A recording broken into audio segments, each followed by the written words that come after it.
오늘의 주요 뉴스입니다. 우리 정부가 일본의 후쿠시마 원전 오염수 방출 결정에 대해 강한 유감이라며 국민 안전을 위한 모든 조치를 하겠다고 밝혔습니다. 또 국제원자력기구 등 국제사회에 우리 정부의 우려를 전달하고 오염수 처리 과정 전반에 대한 투명한 정보 공개 등을 요청하겠다고 덧붙였습니다.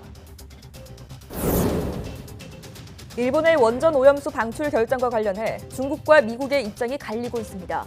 중국은 주변국과 협의 없는 일방적인 결정이라며 재검토를 촉구했지만 미국은 국제안전 기준에 부합한다며 일본 정부를 지지했습니다. 정부가 현재 코로나19 상황을 4차 유행의 문턱에 와 있는 위기 상황이라고 진단했습니다. 또 감염 경로를 알 수 없는 환자 비율도 30%에 육박하고 재생산 지수도 2를 넘었다며 4차 유행 규모가 3차 때보다 클 수 있다고 경고했습니다. 인구 절반 이상이 백신 접종을 마친 영국은 100일 만에 상점과 술집 등이 다시 문을 열면서 빠른 속도로 일상을 회복하고 있습니다. 세계보건기구는 코로나19 감염자 수가 최근 7주 연속 증가하고 있다며 대유행의 끝은 아직 멀었다고 경고했습니다. 바이든 미국 대통령이 반도체 칩 부족 사태 해결을 위한 화상회의에서 미국도 반도체에 공격적으로 투자해야 한다고 강조했습니다. 삼성전자 등 반도체 회사들이 참석한 회의에서 바이든 대통령은 반도체 업체들의 미국 내 투자도 압박했습니다.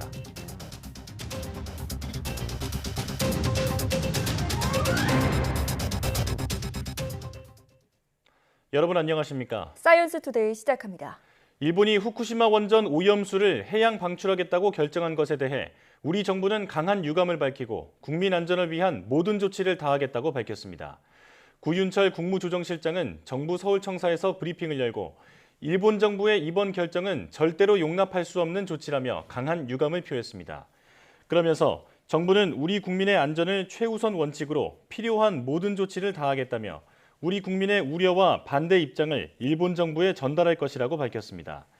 또 IAEA 등 국제사회에도 우리 정부의 우려를 전달하고 오염수 처리 과정 전반에 대한 투명한 정보 공개와 국제적 검증 추진을 요청할 계획이라고 설명했습니다.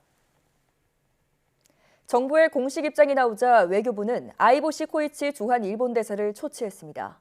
최종문 외교부 2차관은 아이보시 대사를 외교부 청사로 불러 이번 결정은 우리 정부와 충분한 협의 없이 이루어진 일방적인 것이라며 강한 유감을 표명한 것으로 전해졌습니다. 또 해양오염 방지를 위한 구체적인 조치를 취하도록 요구하고 안전성 검증 정보 공유와 국제검증단 구성 등도 촉구했을 것으로 보입니다.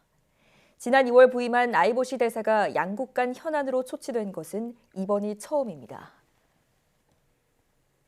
시민단체들도 강하게 반발했습니다.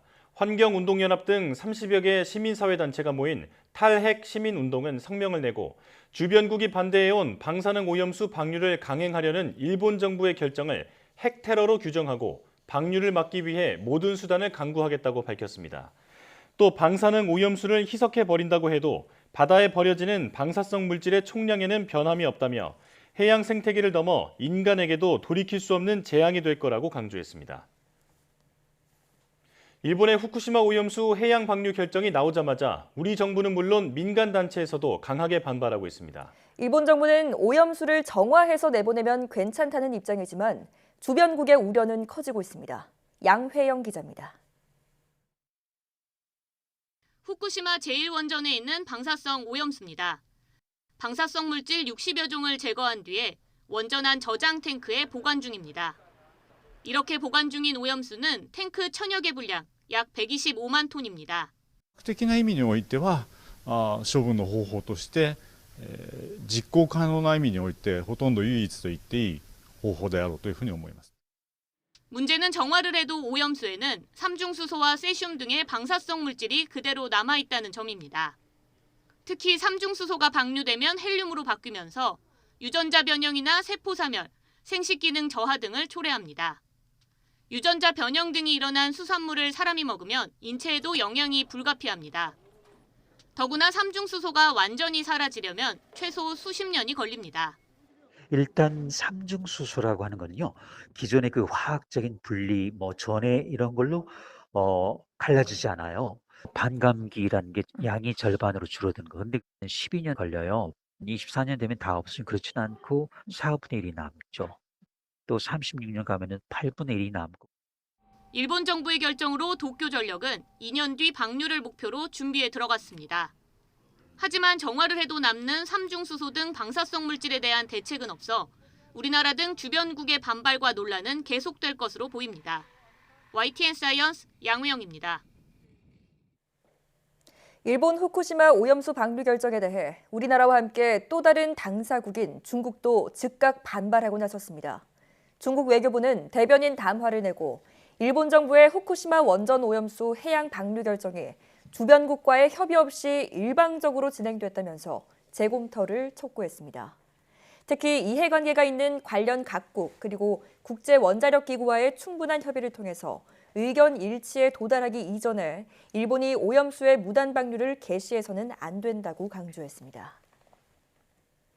일본 정부가 후쿠시마 원전 방사능 오염수를 바다에 방류하기로 공식 결정한 데 대해 인권과 유엔 해양법 조약을 무시한 결정이라고 환경단체 그린피스가 강하게 비판했습니다.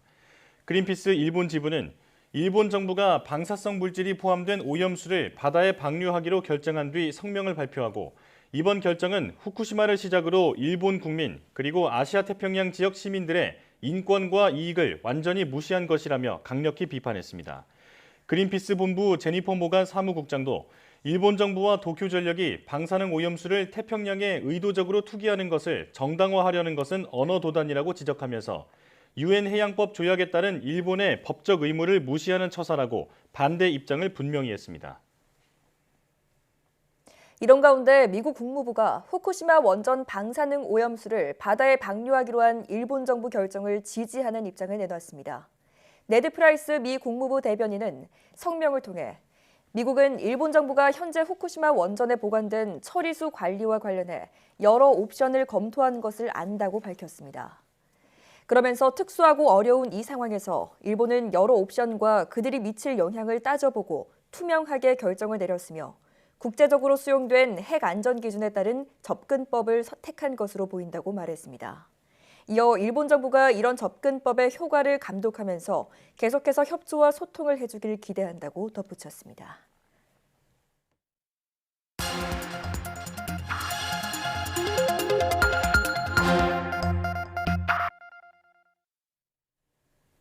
일본 정부가 후쿠시마 원전 방사능 오염수를 바다에 방류하기로 결정하면서 국제사회의 반발이 잇따르고 있습니다. 네, 사이언스 취재 파일 오늘 이 시간에는 방사능 오염수 방류의 위험성과 또 우리나라에 미칠 영향 등을 이혜리 기자와 함께 종합적으로 분석해 보겠습니다.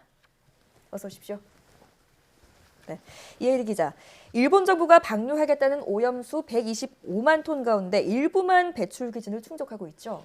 네, 그렇습니다. 이 방사성 물질 배출 기준을 충족하는 비율은 전체 30%에 불과합니다. 예. 일본 정부는 나머지 오염수에 대해 2차례 정화 처리를 거치고 여기에 400에서 500배에 이르는 바닷물을 섞어서 방사성 물질 농도를 낮춘 상태로 2년 후부터 20, 30년에 걸쳐 방류하겠다는 계획을 밝혔습니다. 문제는 정화 처리를 거쳐도 삼중수소와 같은 방사성 물질은 사라지지 않는다는 점입니다. 예. 이 문제가 불거지면서 삼중수소라는 용어를 자주 듣게 되는데 이 삼중수소가 뭐길래 이렇게 우려를 낳고 있는 건가요? 삼중수소 용어부터 좀 생소할 수 있는데요. 일단 일반적인 삼중수소는 단어 자체로도 알 수 있듯이 수소와 비교될 수 있습니다. 예. 수소와 달리 삼중수소는 불안정한 성질을 지니는데 이 때문에 삼중수소는 붕괴를 하면서 방사선을 방출하게 됩니다. 예. 문제는 삼중수소가 체내에 들어오면 이 체내 정상적인 수소를 밀어내고 그 자리를 차지하면서 방사선을 방출한다는 점인데요. 이 과정에서 유전자가 변형되거나 세포가 죽을 수도 있고요. 또 생식 기능 저하 등 인체에 손상을 입힐 수도 있습니다. 예. 네, 말씀만 들어도 좀 위험하게 들리는데 그러면 이 삼중수소는 절대로 없어지지 않는 물질인 건가요? 네, 그런 건 아닙니다. 어떤 이 원자 수가 원래 반으로 줄어드는 것을 이제 반감기라고 하는데 이 삼중수소의 반감기는 12.3년입니다. 네. 즉 12.3년이 지나면 양이 원래 절반으로 줄어들지만 완전히 사라지는 데는 이보다 훨씬 더 많은 수십 년이 걸린다는 얘기죠. 하지만 문제는 삼중수소가 바다에 버려지면 바닷물과 섞이면서 화학적으로 걸러내기가 거의 불가능하다라는 점입니다. 네. 이 때문에 삼중수소가 고스란히 동식물에 농축이 되고 이 동식물을 섭취한 사람에게도 피해를 주게 됩니다. 그렇군요. 사라지는데 수십 년이 걸리고 또 생명체 몸에 축적도 된다는 건데 그런데도 일본 정부는 오염수를 희석해서 버리면 괜찮다고 그렇게 주장하고 있는 상황이죠. 네, 그렇습니다. 일본 정부는 오염수에 깨끗한 물을 섞어서 삼중수소 농도를 떨어뜨리면 문제가 없다 이렇게 주장하고 있습니다. 예. 하지만 환경단체들은 눈속임에 불과하다고 비판하고 있는데요.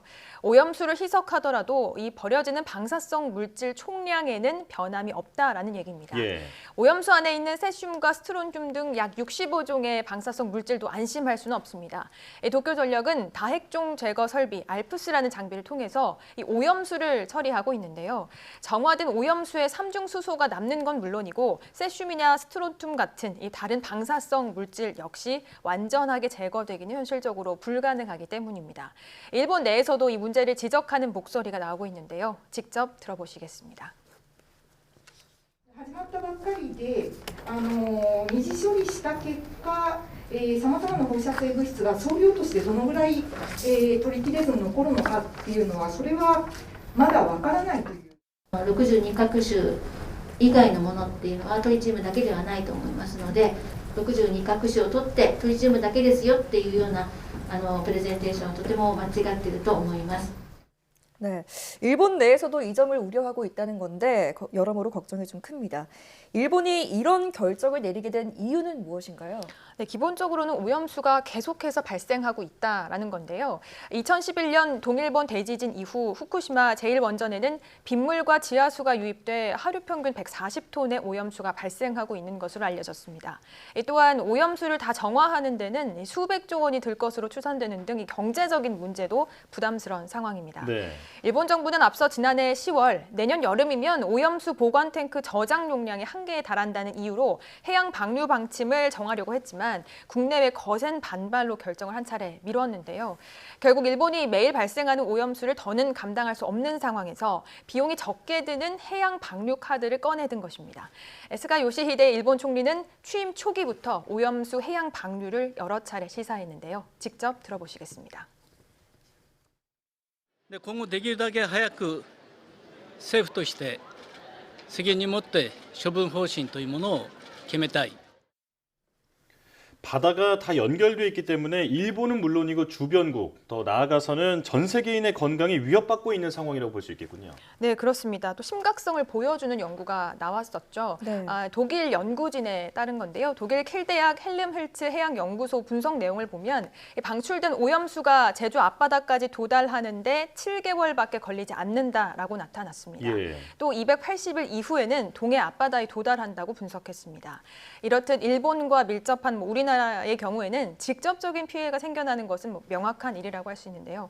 또한 지구를 순환하는 해류의 특성상 결국은 전 지구적인 문제로 확대될 가능성이 크기 때문에 문제를 풀기 위해선 우리나라는 물론이고 국제사회 공동 대응이 꼭 필요할 것으로 보입니다. 예. 이런 상황에서 미국이 일본의 오염수 배출 기준을 놓고 국제 안전 기준에 부합한다라고 하면서 사실상 일본을 지지하는 입장을 밝혔는데요. 우리나라와 중국을 포함해서 직접적인 타격을 받는 나라들이 좀 세밀한 외교 전략을 펼쳐야 할 것 같습니다. 이혜리 기자 오늘 말씀 잘 들었습니다.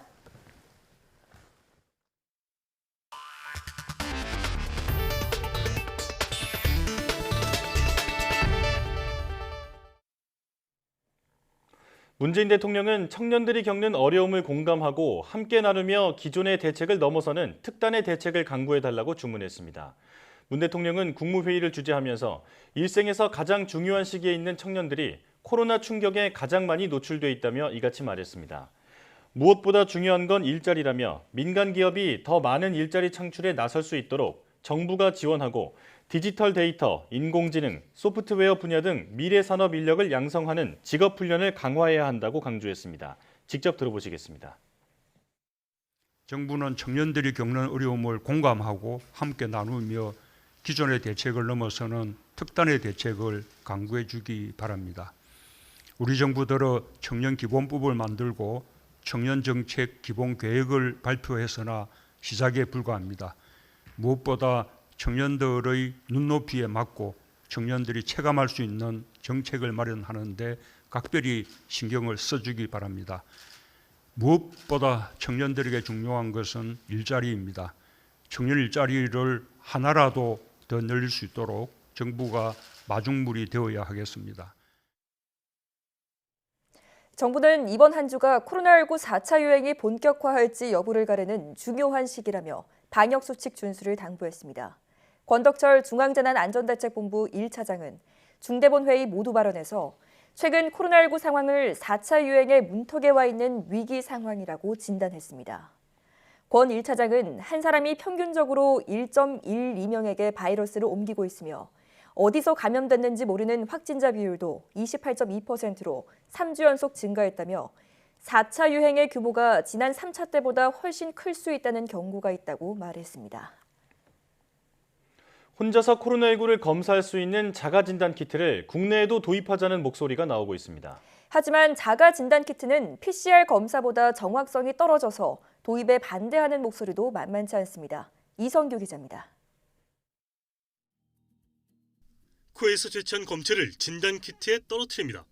키트에 붙어있는 항체가 코로나19 바이러스와 결합해 15분 만에 검사 결과가 가려집니다. 독일을 비롯한 6개 나라에서는 동네 슈퍼에서도 쉽게 구할 수 있습니다. Ja, erstmal aus eigenem Interesse, ob man was hat und auch zum Schutz anderer, wenn ich irgendwo hinfahre, beziehungsweise auch auf der Arbeit. Ich möchte mir nicht da ein bisschen im Kopf rein oder so einen Test reinschieben lassen. 하지만 국내에서는 자가진단키트가 승인되지 않았습니다. PCR 검사보다 정확도가 떨어지기 때문입니다. 체내 바이러스 양이 일정 수준 이상이면 검사 결과가 거의 정확하지만 바이러스 양이 적을수록 확진자를 음성이라고 판단할 확률이 최대 80%까지 올라갑니다.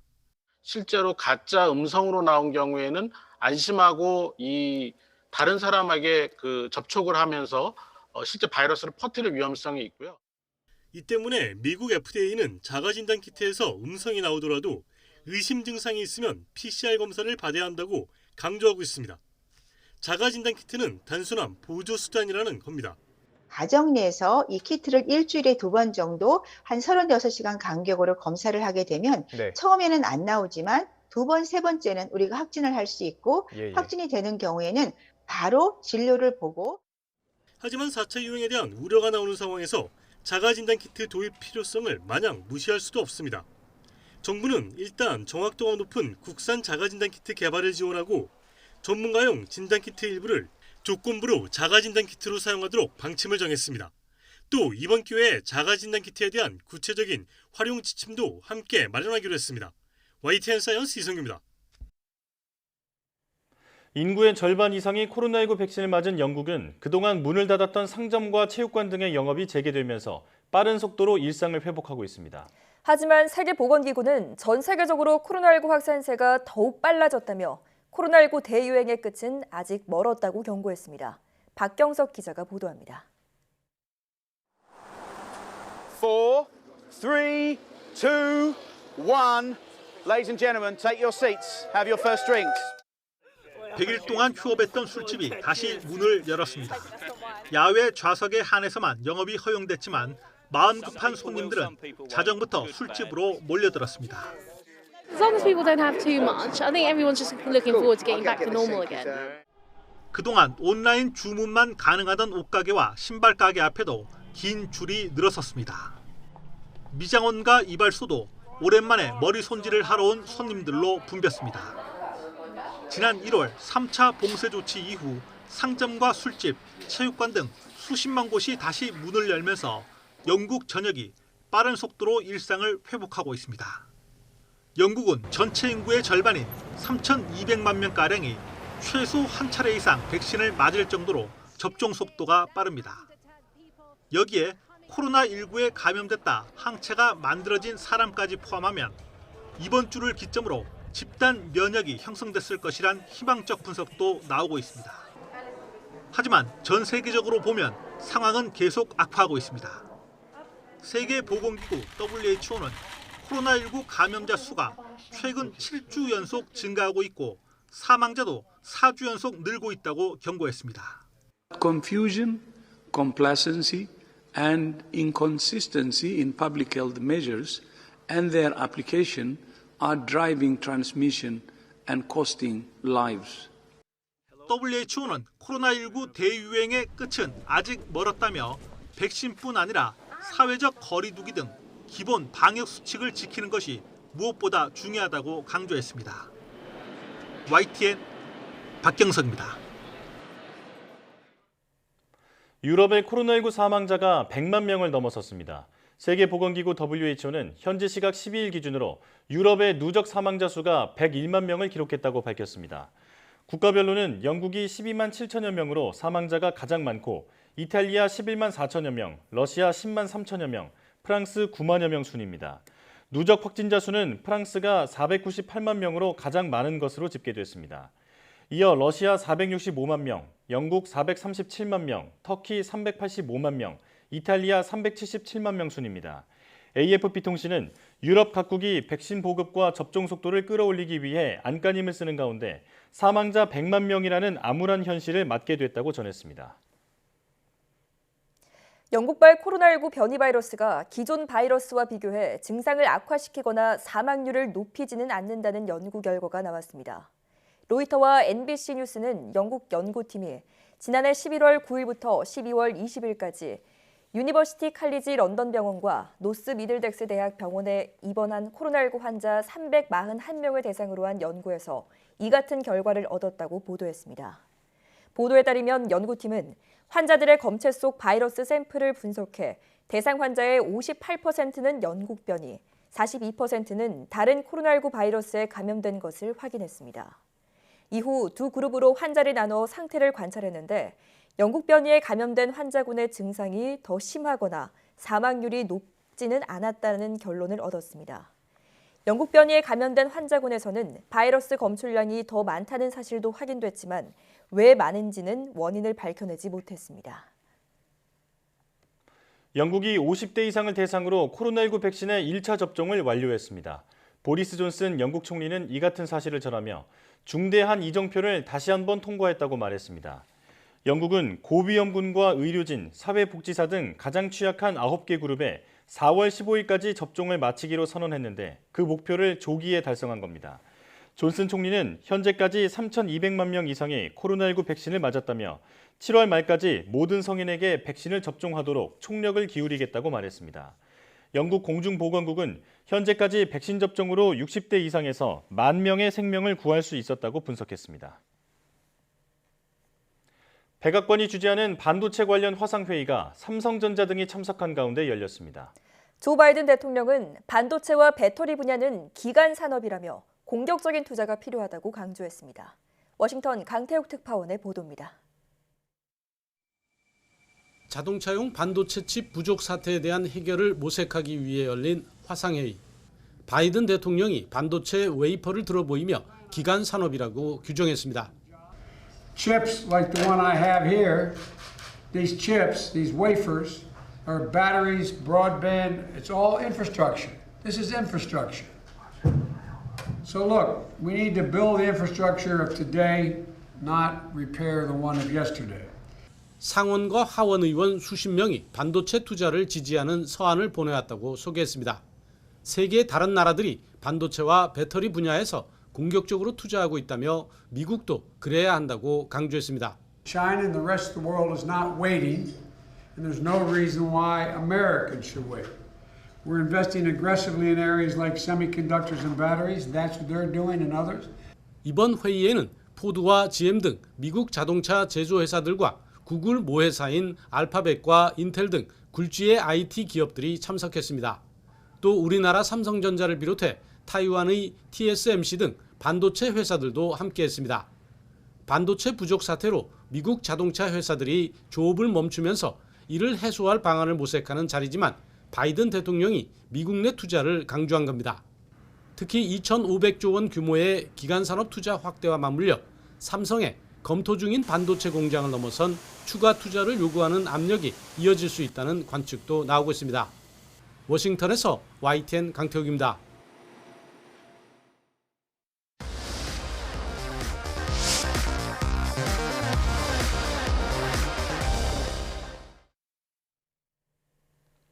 기타의 아름다운 선율을 듣고 있으면 한 번쯤 기타를 배워볼까 고민하게 되는데요.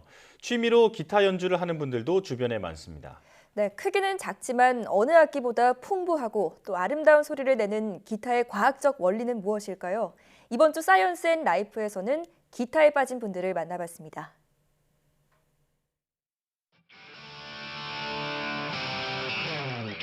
위대한 작곡가 베토벤이 작은 오케스트라로 불렀을 만큼 기타는 작지만 풍성하고 다채로운 연주가 가능한 현악기인데요.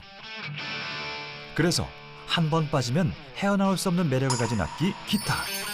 그 매력에 함께 빠져보시죠.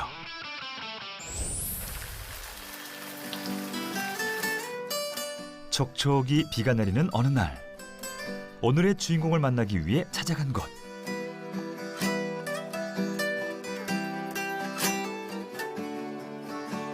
감미로운 기타 소리가 울려 퍼지는 이곳에 기타와 사랑에 빠진 오늘의 주인공이 있다는데요. 모두 기타에 심취해 있는데 이 중에 우리의 주인공은 어디에 있을까요? 네, 안녕하세요. 선생님, 여기가 뭐 하는 곳이죠? 여기는 기타 고치는 곳이고 또 기타를 좋은 기타를 또 좋은 손님들에게 함께 나눌 수 있는 그런 공간입니다. 그리고 이렇게 또 오시는 분들 노래도 하시고 그리고 레슨도 받고 그런 아주 평안하고 즐거운 시간을 갖고 있습니다. 기타 동호회 같기도 하고 벽면 가득 걸린 기타를 보면 기타 판매 전문점 같기도 하고요. 또 이렇게 보면 분위기 좋은 카페 같기도 한데요. 갈수록 궁금해지는 이곳의 정체는 무엇일까요? 6개월 전부터 여기를 알게 돼가지고요. 그래서 여기 와서 이렇게 기타도 쳐보고 지금 여기 있는 기타도 여기서 만드신 여기서 판매를 하고 있는 기타거든요. 그래서 와서 직접 쳐보기도 하고 새로운 사람들 만나서 이렇게 얘기도 해보고 이런 식으로 하고 있습니다. 저는 그 인터넷 검색해가지고요. 기타 수리 때문에 방문을 하게 됐어요. 한 2시간 정도 손을 보셔야 된다고 그러는데 그때 이제 기타를 수리를 해주셨거든요. 그걸 무료로 해주시는 거예요. 정말 여기 분위기가 너무 좋아서 제가 여기 왔다 가면은 매번 힐링이 되는 거예요. 한마디로 기타 치는 이들에게는 따스한 정을 주고받는 사랑방이라는 겁니다. 우선 이게 자꾸 버징이 나는데. 그래요? 네. 버징이란 기타를 쳤을 때 징징거리는 소음이 일어나는 것으로 그 원인이 매우 다양한데요. 이 기타에서 버징이 일어나는 이유는 뭘까요? 지금 트러스 로드가 이렇게 휘어져 있는 상태니까요. 그 트러스 로드를 잡아주면 됩니다. 기타의 넥이 휘면 버징 현상이 일어날 수 있는데요. 이 넥의 휨을 보정하는 트러스 로드를 잘 조절해주면 넥이 정상적으로 돌아옵니다.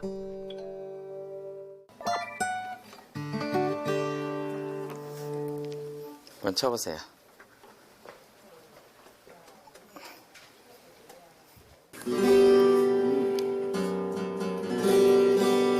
괜찮아요? 예, 아까는 6번 줄이 네. 쇠에 닿는 느낌에서 쇠 소리가 났는데 지금 아주 맑게 잘 나오고. 그래. 감사해요.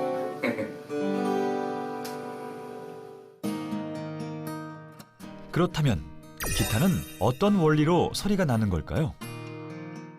현악기는 기본적으로 이제 줄을 진동시켜서 이렇게 나게 되는데 줄 자체의 진동은 굉장히 작거든요. 그래서 이제 줄하고 연결된 브릿지에서 이제 그 진동 에너지를 바꾸게 되고요. 이 부분이 이제 브릿지가 되겠는데요. 이게 현에서 이렇게 그 진동 에너지를 이 상판에 전달시키는 역할을 하게 되는 일단 다리 역할을 하게 되는 거죠. 그래서 브릿지라는 게 표현하게 되는 거고요.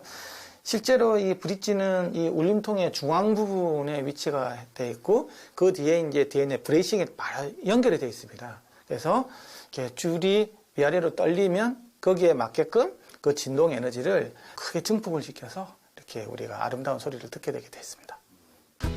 두 번째 오신 건가요? 무슨 소리예요? 일레? 뭐 봐봐요.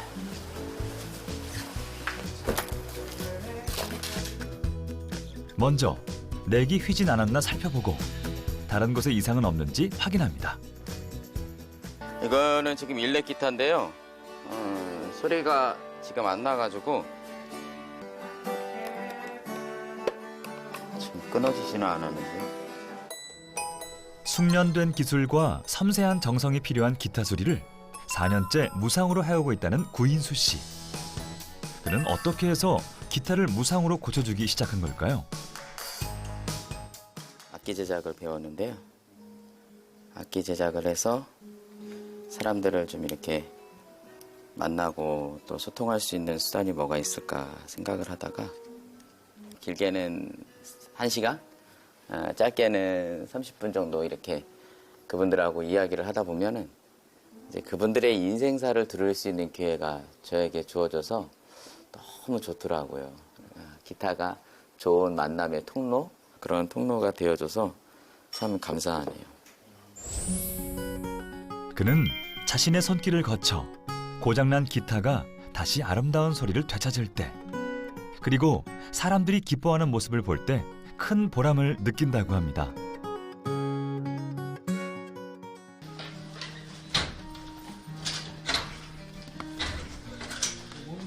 저희 교회에서 치는 건데 네. 너무 상태가 아까 고생해야 돼. 아까 말씀하신 거요? 이번 의뢰는 통기타에 픽업 장치를 달아달라는 내용인데요. 근데 픽업이 뭔가요? 이게 이제 12mm로 픽업을 뚫은 건데요. 픽업이라고 하면 우리가 이제 통기타 이런 걸 이제 통기타라고 하죠.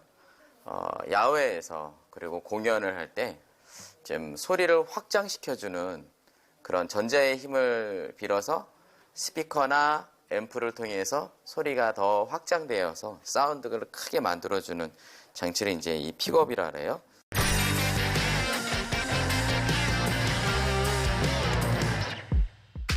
픽업은 현의 진동을 전류의 흐름으로 바꿔서 신호를 앰프에 전달해주는 역할을 합니다.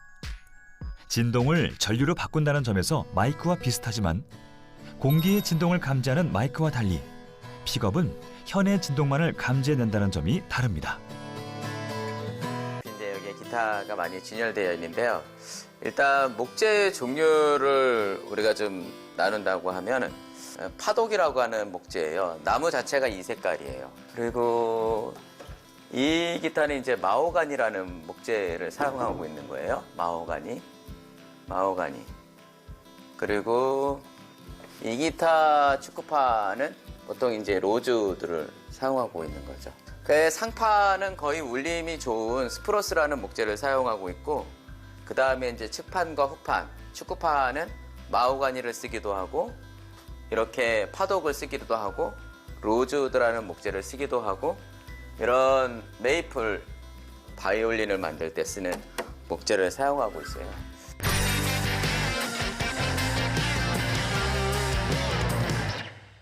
기타에서 이렇게 소리의 중요도를 본다면 상판이 굉장히 큰 부분을 차지합니다. 한 60% 이상의 중요한 부분을 차지하게 되고, 실제로 상판이 소리의 울림의 거의 전부를 차지하게 되거든요. 그래서 이제 이렇게 소리를 크고 풍성하게 나오게 하려면 기본적으로 이 상판이 얇아야 되고요. 그리고 탄성이 굉장히 좋아야 됩니다. 그래야 이렇게 여운을 길게 끌고 갈 수가 있거든요. 가볍고 얇고 탄성이 좋은 이렇게 가뭄비 나무, 영어로 하면 스프루스라고 그러는데요. 그런 나무를 사용을 해서 이렇게 울림을 풍부하게 하는 역할을 하게 되고요. 이게 그 하판 같은 경우에는 이게 줄이 6개가 이렇게 강하게 당기고 있기 때문에 실제 내구성에서 휘임에 대한 변응력이 굉장히 크게 작용하는 부분이 하판 부분이거든요. 그래서 하판 부분은 좀 더 단단하고 무겁지만 좀 더 단단한 재질의 어떤 이렇게 로즈드 이렇게 나무를 사용하게 됩니다.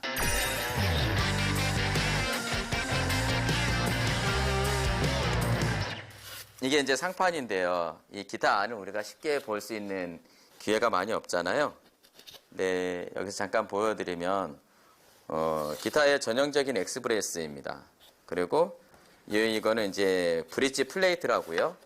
여 이제 우리 브릿지가 붙게 될 거 아니에요. 그 브릿지를 잡아주는 브릿지 플레이트가 있어요. 그리고 이거는 톰바라고 하는 브레이스고, 톰바 브레이스, 톰 브레이스. 그리고 이거는 날개처럼 생겼다고 해서 윙 브레이스라고 해요. 끌로 이렇게 다 긁어낸 거거든요. 이거를 전문용어로 스캘럽이라고 하는데, 스캘럽을 많이 주면 줄수록 저는 소리가 더 좋아진다고 봐요. 스케일업을 많이 줘서 이걸 깎으면은 문제가 되는 건 이제 내구성이죠.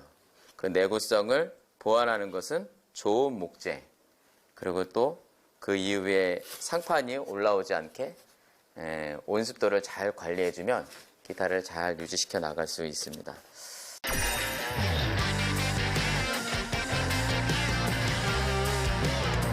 이 브레이싱이 존재하는 첫 번째 목적은 이게 포크 기타 같은 경우에는 굉장히 세 줄을 갖다가 6개가 이렇게 엄청나게 강한 장력으로 당기고 있기 때문에 이게 휘어질 수가 있습니다. 그래서 지판 같은 경우에는 보이진 않지만 안쪽에 이제 쇠 막대를 박아 있거든요.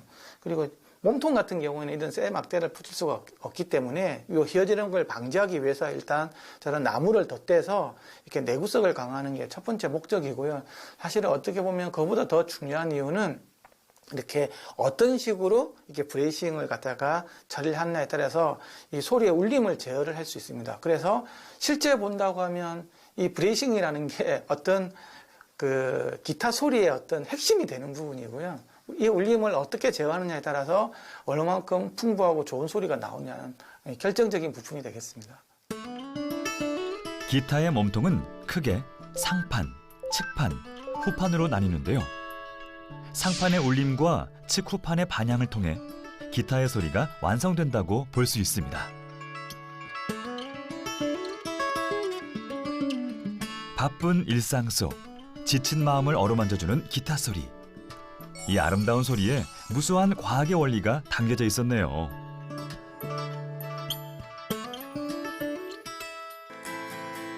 내가 지나왔던 모든 시간.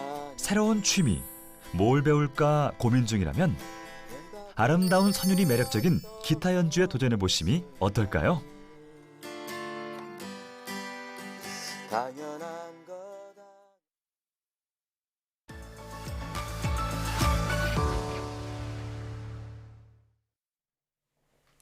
기상청이 지난 3월 25일 새로운 기후 평년값을 공개했습니다. 기후 평년값은 기후변화 분석은 물론 방제나 농림 등 다양한 분야의 기준 지표로 활용되는데요. 네, 오늘 날씨학 개론에서는 기후 평년값으로 나타난 기후 변화에 대해 알아보도록 하겠습니다. 오늘도 K웨더 반기성 센터장과 함께합니다. 어서 오세요. 네, 안녕하세요. 네. 자, 기상청이 10년 만에 새 평년값을 내놨습니다. 날씨 정보를 보면 평년보다 비가 얼마나 더 내렸다, 꽃이 일찍 폈다, 기온은 높았다 이런 그 얘기를 하면서 평년값을 기준으로 삼는데요. 이 평년값이 어떤 건지부터 설명해 주시죠. 평년값은 이제 과거 30년 동안의 기온이나 이제 강수량 같은 기상 요소를 평균해서 나타낸 값입니다. 예. 그러니까 1981년에서 2010년까지 30년 동안의 평균값을 지금까지 우리가 기준값으로 사용을 했어요. 네. 그런데 이 평년값이 세계기상국의 기준에 따라서 10년에 한 번씩 갱신됩니다. 근데 이제 지금 2020년이 지났지 않습니까? 네. 그러니까 기후 평년값이 이제는 1991년부터 2020년까지가 되는 것이죠. 네. 기상청은 1991년에서 2020년까지 최근 30년 동안의 기온과 강수량 등을 평균한 새로운 기후 평년값을 다음 달부터 기후 요소별로 순차적으로 적용해 나갈 예정이라고 지난 3월 24일에 발표를 했죠. 예. 우리나라는 1997년 이래 6번째 기후 평년값이 바뀌게 되는 겁니다. 기후 평년값이 얼마나 중요한가 하면 말이죠. 기후 변화 분석 예측의 기본이 됩니다. 예. 이외에도 방제라든가 건설, 농림 등 아주 다양한 분야에서 기준 지표로 활용이 되고 있죠. 예. 네. 이 평년이라는 말이 막연하게 보통 날씨 그리고 평균 날씨 정도라고만 생각을 했었는데 과학적으로 정해진 기준이 있었군요. 벚꽃 개화가 빨랐던 이유로 연평균 기온 상승이 꼽히고 있습니다. 실제로 기온이 얼마나 상승했을까요? 이번에 발표한 기상청의 신기후 평년값 이게 이제 1991년에서 2020년이죠. 여기에 따른 우리나라 연평균 기온은 12.8도로 이전 평년값. 그러니까 이제 제가 말씀 안 드리면 이제 앞으로는 말씀 안 드리겠습니다. 1980년에서 2010년까지 네. 이 자료인 12.5도보다 0.3도가 상승을 했습니다. 네. 10년 평균 기온으로 보면 1980년대보다 2010년대가 0.9도가 더 높았습니다. 네. 이번 기후 평년값 자료를 보면 지구 온난화 기온이 전국적으로 상승한 가운데 중부 내륙 지방 중심으로 좀 더 크게 상승을 하고 있는데요. 강원 영서 지방, 또 경기 남부 지방, 강원 영서 서부, 충북 서부 지역이 여기에 해당합니다. 예. 네. 갈수록 우리나라 기온이 높아지고 있다는 걸 입증하는 자료다 이렇게 볼 수 있겠군요. 그렇습니다. 이제 우리나라의 지구온난화 속도는 세계 평균의 거의 1.5배 이상 좀 빠르지 않습니까? 네. 이번에 새로 발표한 기후평년값을 보면 1년 중 모든 달에서 기온 상승이 나타나고 있고 최고 기온은 0.2도 상승을 했지만 최저 기온도 0.3도 상승을 하면서 최저 기온의 상승이 더 컸습니다. 대부분 주요 도시 기온은 이전 평년과 비교를 해서 0.3도에서 0.4도 정도 상승을 했는데요. 네. 서울 같은 경우는 신평년값이 12.8도로 전국 평년과 같았고요. 그 외 제주는 16.2도, 부산은 15.0도로 다른 주요 도시보다 상당히 높게 나타났습니다. 이제 아무래도 기온이 상승하면서 폭염, 열대야 현상도 증가하고 있는데요. 폭염은 이전 평년이 10.1일이었는데 신평년이 11.8일로 1.7일 증가했는데요. 좀 특이한 것은 2011년에서 2020년 사이, 그러니까 최근 10년 사이 기후값은 14.9일로 신평년보다도 무려 3.1일이 증가를 했습니다. 네. 열대 역시 이전 평년이 5.3일, 신평년이 7.2일로 1.9일을 증가했는데 최근 10년 기후값은 9.9일로 신평년 평균값보다 2.7일 많아요. 이게 뭐를 의미하느냐 하면은 네. 2010년대 이후 기온의 증가폭이 그 이전보다 훨씬 더 크다. 이걸 보여주고 있습니다. 네. 반대로 이제 한파일수는 감소를 했습니다. 이전 평년이 5.7일이었는데 신평년이 4.8일로 0.9일 정도 감소를 했습니다. 예. 네. 폭염과 열대야 일수는 늘어났지만 한파는 줄었다 이렇게 정리를 해주셨는데요. 강수량의 변화도 좀 궁금합니다. 어떤가요? 신규 평년값을 보면 강수량 변화가도 보면은 전국 연 강수량은 1,306.3mm로 이전 평년값인 1,307.7mm하고 뭐 비슷합니다. 네. 지역으로는 중부지방은 감소한 반면에 남부지방과 제주도에서는 증가했는데요. 일단 이 강수량이 증가하지 않은 이유로는 2010년대 이후 작년만 비가 많이 내렸지 거의 모든 애들이 여름에 마른 장마, 늦장마 등으로 중부지방에는 많은 비가 내리지 않았기 때문입니다. 그렇군요. 네. 자, 이번에 발표된 새로운 기후 평년값 분석에서 기온과 강수량 외에 관측한 게 있다면 어떤 게 있을까요? 일단 기온과 강수량 외에 해양 수온 분포도 이번에 추가로 발표를 했는데요. 네. 해양 수온 역시 지속적으로 상승을 하면서 신평년의 해양 수온이 이전 평년보다 0.2도에서 0.3도 높아졌습니다. 이외에도 계절 길이도 관측을 했는데요. 봄과 여름은 사이씩 길어지고 그 봄도 길어졌습니다. 네. 우리 이제 봄은 자꾸 짧아졌다고 말씀하시는데 다만 겨울은 7일 짧아졌다는 사실도 발표를 했고요. 네. 기상청은 이번에 발표된 신기후 평년값을 종전과 달리 219개 시군 단위로 제공하기로 해서 지자체의 기후변화 대응 역량을 향상시키기로 했는데요. 통계에서도 83개에서 92개로 확대를 하면서 유용하게 기후자료를 활용할 수 있을 것으로 보입니다. 예. 4월서부터 공개되는 신기후 평년값은 기상자료 그 방 포털이 있습니다. 기상청. 거기를 통해서 이용할 수 있으니까 많이 활용하셨으면 좋겠네요. 네.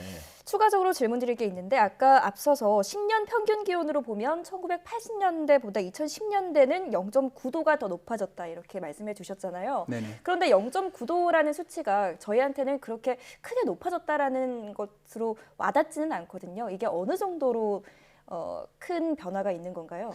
되게 그렇죠. 우리가 이제 지금 이제는 세계 인가 산업혁명 이후입니다. 그걸 네. 기준으로 해서 1.5도 이내로 이제 막아야만 네. 소위 말해서 이제 이 기후 이탈 시대가 오지 않을 거라고 저는 예측을 하는데 이게 1.5도라는 것, 그 지금 0.9도 말씀하시는데 이게 엄청 큰 겁니다. 예.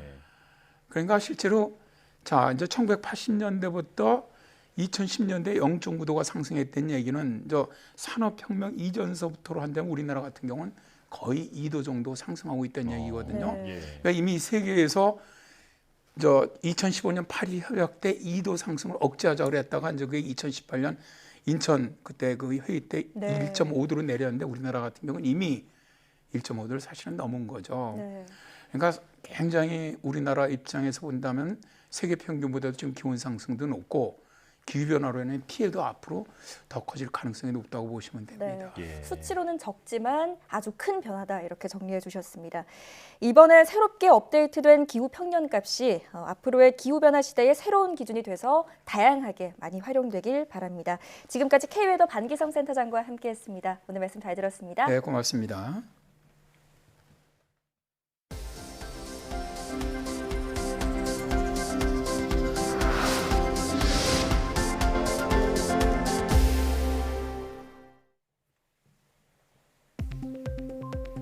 치매 증상과 신체 기능을 동시에 개선할 수 있는 새로운 운동 프로그램이 개발되었습니다.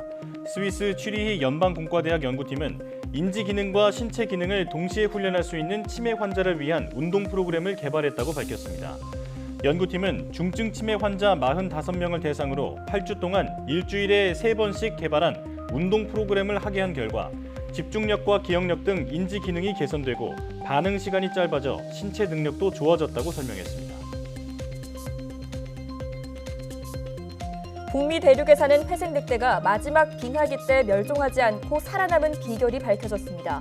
캐나다 자연사박물관 다니엘 플레이저 박사팀은 고대와 현대 회색 늑대의 치아와 뼈를 분석한 결과 주요 먹이가 고대 말에서 술록과 무스로 바뀐 사실을 확인했다고 밝혔습니다. 연구팀은 마지막 빙하기 시기에 회색 늑대와 경쟁하던 다른 포식자들이 멸종하면서 술록 등 고대 말이 아닌 다른 먹이로 전환할 기회를 얻어 생존할 수 있었다고 분석했습니다. 서울시는 동대문 디자인 플라자 DDP 산림터 2층에 화상회의 전용 스튜디오 서울 오늘 개관한다고 밝혔습니다. 이 시설은 화상 스튜디오와 화상회의실, 통역실, 대기실 등으로 구성돼 있고 특히 화상 스튜디오에는 최대 120석을 배치할 수 있어 토크쇼나 포럼, 강연 등도 가능합니다. 시설 사용을 원하는 사람은 DDP 홈페이지를 통해 오는 20일부터 예약하면 됩니다. 미토이뮨 테라퓨틱스는 조혈모 세포이식 환자를 대상으로 한 구강 점막염 신약 후보 물질의 국내 임상 이상 시험 계획을 식품의약품안전처로부터 승인받았다고 밝혔습니다. 혈액암 환자에게 시행되는 조혈모 세포이식은 이식 전에 화학 방사선 요법으로 처치하는데 이로 인해 구강 점막염 등의 부작용을 일으킵니다. 화학 방사선 요법은 구강 점막염을 일으키는 과량의 미토콘드리아 활성산소를 일으키며 미토이뮨의 치료 물질은 활성산소를 제거하는 방식으로 작용합니다.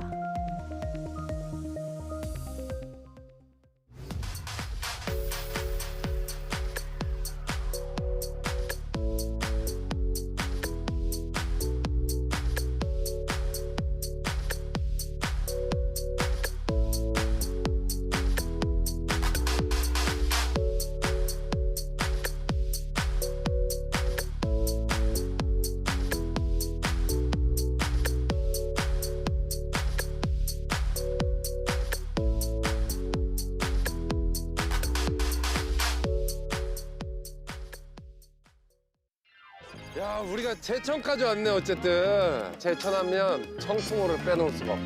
야, 여기 너무 멋있다. 벌써 이번 마을 뭔가 느낌이 좋다. 지금 뭐 이렇게 단열 이런 게 전혀 안 돼 있나 봐요. 추워서 지금 딴 데서 자요. 오늘은 저희가 든든한 천군만마를 모셔왔어요. 적십자에서 마음을 모아서 해드리려고 이렇게 모였습니다. 거기 어르신들한테 도시락을 전달하기 위해서 몇 개 정도예요? 100마리요? 저희가 좀 도와드릴 일은 없을까요? 그리고 맛있겠다. 어머니 부칠 거 없으세요? 문이 이게 힘이 없어 그냥. 기울어진 거. 의원에 유리 씌워달라 했는데 거기도. 블링블링하게 한번 집을 한번 고쳐보도록 하겠습니다. 맛있게 잡수세요. 맛있게 드세요. 감사합니다. 야, 근데 적십자분들이 진짜 든든하지.